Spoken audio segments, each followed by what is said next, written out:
மரக்கன்றுகள் நடும் விழாவிற்கு வருகை வந்திருக்கும் நகர்மன்ற தலைவர் அவர்களுக்கும் நகராட்சி ஆணையாளர் அவர்களுக்கும் பள்ளி தலைமை ஆசிரியர் அவர்களுக்கும் மற்றும் யசோ பாண்டிச்செல்வன் அவர்களுக்கும் சமூக ஆர்வலர் அண்ணன் பொன்ராஸ் அவர்களுக்கும் இங்கு வருகை வந்திருக்கும் நகராட்சி ஊழியர்கள் அனைவருக்கும் மற்றும் ஆசிரியர் பெருமக்களுக்கும் மாணவ மாணவியருக்கும் எனது காலை வணக்கத்தை தெரிவித்து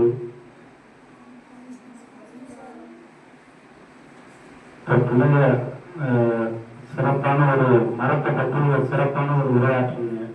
ஏதாவது எங்களுக்கே பாடம் நடக்கிற மாதிரி இருந்துச்சு உங்களோட ஒவ்வொரு உரை. ரொம்ப அழகா பேசுனீங்க.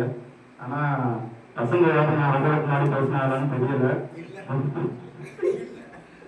பொண்ணுங்க தான் அதிகமா மரம் விட்டு வளர்க்கிறேன்னு நினைக்கிறேன். பசங்களுக்கு இன்னும் வேற வேற எல்லாம் நிறைய இருக்குவாங்க.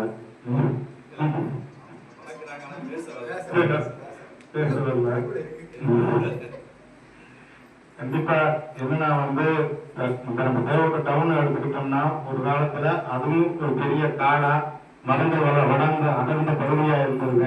இன்னைக்கு அதுக்குள்ள காங்கிரட் காடு ஆயிடுச்சு.